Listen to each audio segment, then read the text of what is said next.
영양이 성장에 중요하다는 건 누구나 아세요. 하지만 뭘 얼마나 먹여야 하는지에 대해서는 정보가 너무 많고 혼란스럽죠. 오늘 한 가지만 기억하시면 됩니다. 잘 먹이는 것과 많이 먹이는 것은 완전히 다른 문제라는 겁니다. 인체는 놀라울 정도로 구성이 일정해요. 우리 몸의 체중에서 약 70%가 수분, 21%가 단백질, 7%가 미네랄, 나머지가 탄수화물과 기타 영양소입니다.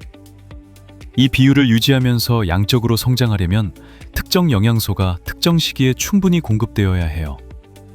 오늘은 캐머런 교수의 연구를 바탕으로 영양이 성장에 미치는 영향을 시기별로 정리해드리겠습니다. 먼저 기본 개념부터 잡겠습니다. 아이가 성장하려면 에너지가 필요해요. 이 에너지는 크게 세 가지 용도로 쓰입니다. 기초대사, 그러니까 가만히 있어도 몸을 유지하는 데 드는 에너지. 신체 활동에 쓰이는 에너지. 그리고 새로운 조직을 만드는 데 드는 에너지, 즉 성장 에너지입니다. 재미있는 건 성장에 실제로 드는 에너지는 전체의 아주 작은 비율이라는 거예요. 영아기에는 전체 에너지 섭취의 약 35%가 성장에 쓰이지만 만 2살이 되면 이 비율이 약 2~3%로 급격히 떨어집니다. 그래서 아동기에는 심각한 영양결핍이 아니면 선형 성장에 큰 영향이 없을 수 있어요. 하지만 단백질, 아연, 철분, 비타민 D 같은 미량 영양소가 부족하면 성장 효율이 떨어집니다. 칼로리는 충분한데 키가 잘 안 크는 경우 미량 영양소를 확인해 볼 필요가 있다는 뜻이에요. 영양 요구는 시기에 따라 크게 달라집니다. 태아기에는 산모의 영양 상태가 곧 태아의 영양 상태입니다. 산모의 에너지 섭취뿐 아니라 단백질, 엽산, 철분, 칼슘이 태아 성장에 직접 영향을 미쳐요. 영아기에는 모유가 가장 이상적인 영양원입니다. 세계보건기구는 생후 6개월까지 완전 모유 수유를 권장하고 있어요. 모유에는 영양분뿐 아니라 면역 성분, 성장인자가 포함되어 있어서 단순한 음식 이상의 역할을 합니다. 아동기와 청소년기에는 호르몬이 성장의 주요 조절자로 부상하면서 영양의 역할이 직접 연료 공급에서 호르몬 시스템의 정상 가동을 지원하는 기반으로 바뀝니다. 이 시기에는 칼슘과 비타민 D가 특히 중요해져요. 골밀도가 형성되는 핵심 시기이기 때문입니다. 전 세계적으로 영양 결핍은 여전히 아동 성장 부진의 가장 큰 원인입니다. 영양 결핍은 두 가지 형태로 나타나요. 하나는 급성 영양 결핍으로 체중이 신장 대비 크게 부족한 상태입니다. 이건 소모증이라고 불러요. 다른 하나는 만성 영양 결핍으로 오랜 기간 영양이 부족해서 키 자체가 연령 대비 작은 상태입니다. 이걸 발육부진, 영어로 스터닝이라고 합니다. 스터닝은 단순히 키가 작은 것 이상의 문제예요.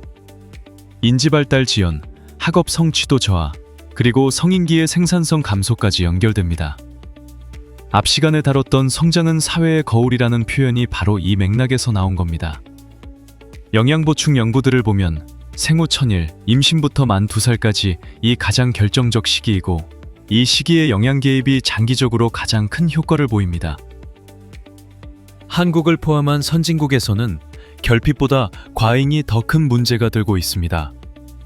에너지 과잉 섭취는 체지방 증가로 이어지고 체지방 증가는 사춘기를 앞당기고 사춘기가 앞당겨지면 성장판이 일찍 닫힐 수 있다는 건 이미 말씀드린 바 있어요.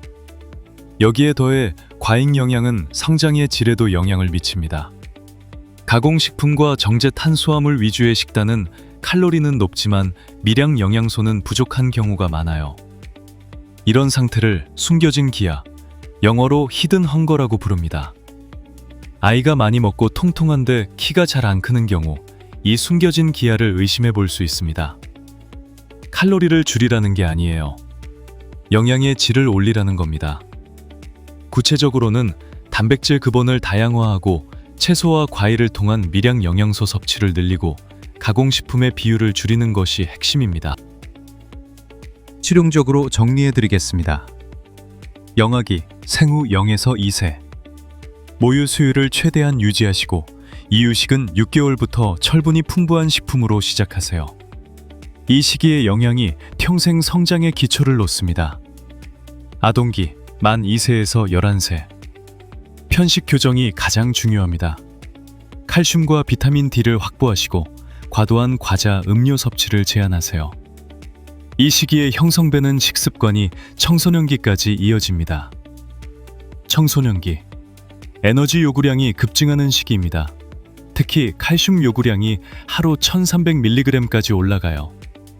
우유, 유제품, 멸치, 두부 등을 통해 충분히 섭취해야 골밀도를 확보할 수 있습니다. 또한 철분 보충도 중요한데 특히 초경이 시작된 여자아이는 월경으로 인한 철분 손실을 보충해야 해요. 정리하겠습니다. 영양은 성장의 연료이자 기반입니다. 결핍도 과잉도 성장을 방해하고 시기마다 필요한 영양소의 우선순위가 다릅니다. 잘 먹인다는 건 많이 먹이는 게 아니에요.